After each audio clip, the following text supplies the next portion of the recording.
Oh, every time I see you, 그대 눈을 볼 때면. Assalamualaikum warahmatullahi wabarakatuh. Perkenalkan, nama saya Nur Hayati dari jurusan Perbankan Syariah FEBI IAIN Surakarta. Di sini saya akan menjelaskan sedikit materi mengenai zakat sebagai komponen utama kebijakan fiskal. Nah, di Indonesia sendiri komponen utama kebijakan fiskal adalah pajak. Sedangkan dalam ekonomi Islam menggunakan zakat sebagai komponen utama kebijakan fiskal. Nah, apa sih bedanya zakat dan pajak sebagai komponen utama kebijakan fiskal? Untuk tahu lebih lanjut, mari kita simak video berikut ini terlebih dahulu. Pengertian zakat. Zakat berasal dari kata zakah yang berarti suci, berkembang, dan berkah.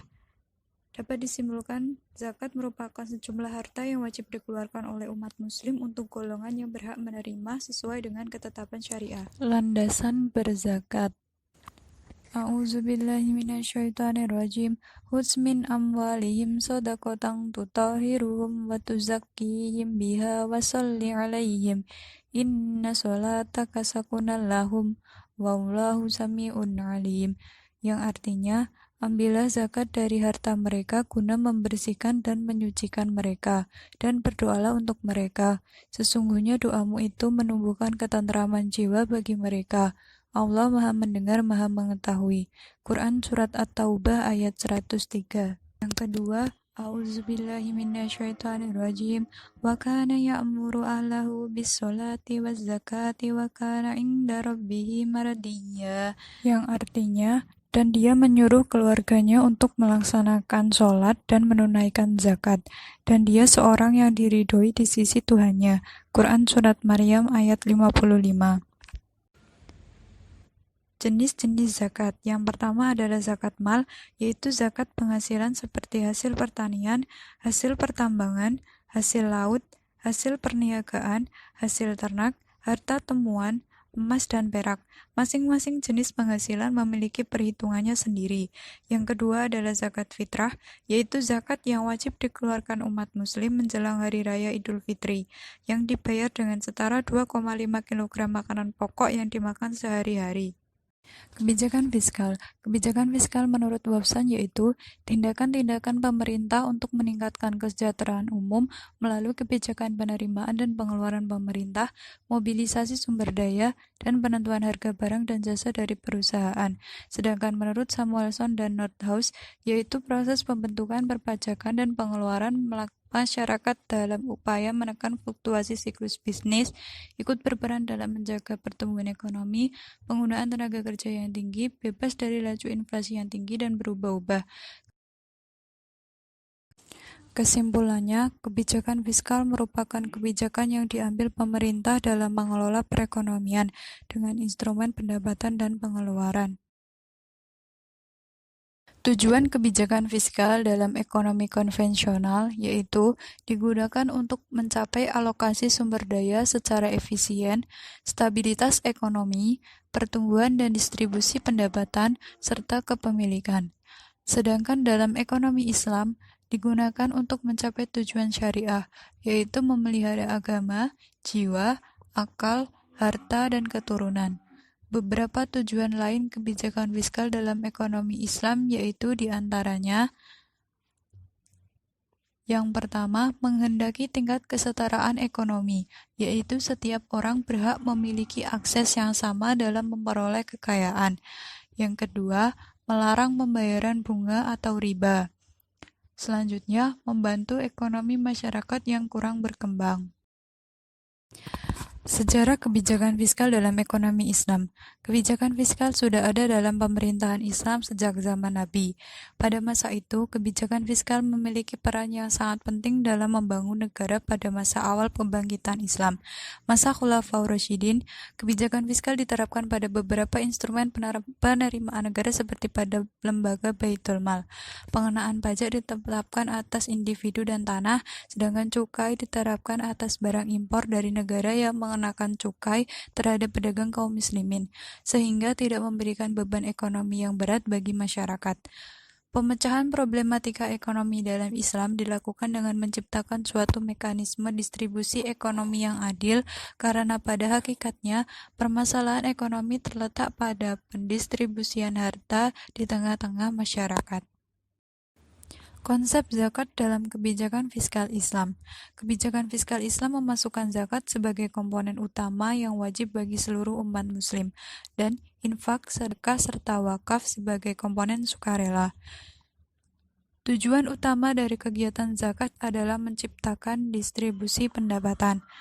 Dalam struktur ekonomi konvensional, unsur utama kebijakan fiskal berasal dari penerimaan berbagai jenis pajak, yang besarnya ditentukan berdasarkan tarif pajak ataupun besarnya tax base dalam suatu kegiatan ekonomi.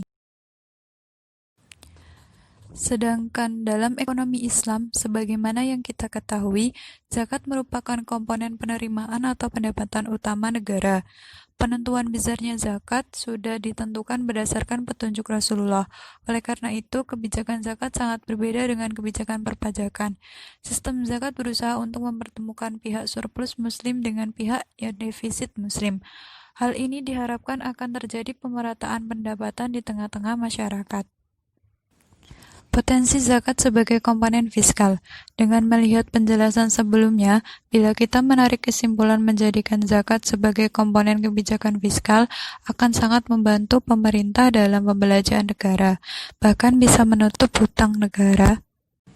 Saya akan mengilustrasikan sedikit pemahaman saya mengenai besarnya dampak zakat pada perekonomian negara. Hal ini saya dapatkan dari beberapa dosen di fakultas saya. Beliau mengilustrasikan seperti ini. Apabila zakat, infak, sedekah diterapkan di sebuah kelas, coba bayangkan berapa jumlah uang yang didapatkan. Kita misalkan saja 100.000. Uang itu dapat langsung dibagikan ataupun dapat dikumpulkan dalam kurun waktu tertentu. Misalkan hal itu rutin dilakukan dalam 1 minggu sekali, dalam 1 bulan akan menghasilkan sekitar 400.000. Lalu, untuk apa uang tersebut? Kita dapat memberikannya pada orang yang membutuhkan, misal teman kita yang kurang mampu dalam membayar UKT, atau juga dapat disalurkan kepada panti asuhan atau panti jompo. Itu baru dalam lingkup kelas. Coba bayangkan pada lingkup jurusan dan fakultas, lalu pada lingkup kampus, kemudian pada akhirnya di lingkup sebuah negara. Itulah betapa pentingnya peran zakat dalam perekonomian di tengah-tengah masyarakat kita.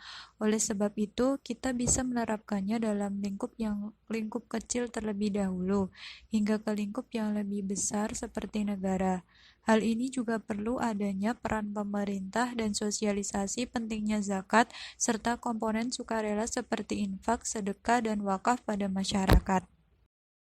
Nah, gimana nih dari video tersebut? Menurut teman-teman, bisa nggak sih kita memasukkan zakat sebagai komponen utama kebijakan fiskal? Oh iya, masalah zakat, sedekah, dan infak tadi itu benar-benar diterapkan di kelas kami. Hal ini berawal dari instruksi salah satu dosen di semester 2 kemarin yang menyarankan adanya sedekah rutin setiap minggu.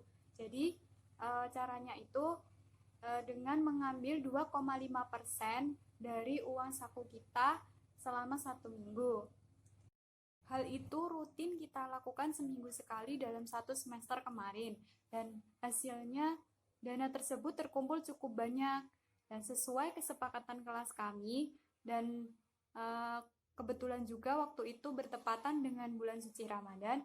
Kita satu kelas bersepakat menggunakan dana tersebut untuk dibelikan takjil dan dibagikan di area sekitar kampus. Hal tersebut juga dilakukan oleh beberapa dosen di fakultas kami. Jadi para dosen itu menyisihkan sedikit uang dari gajinya. Uang itu dikumpulkan dan digunakan untuk membantu para mahasiswa yang kekurangan dana dalam membayar UKT, khususnya mahasiswa di lingkup fakultas kami. Harapan kami sebagai mahasiswa dan dosen Fakultas Ekonomi dan Bisnis Islam IAIN Surakarta Kegiatan rutin seperti ini dapat diterapkan di lingkup kampus, dan apabila hal ini berhasil, suatu saat dapat diterapkan di dalam sebuah negara. Sekian yang dapat saya sampaikan, kurang lebihnya saya mohon maaf. Wassalamualaikum warahmatullahi wabarakatuh.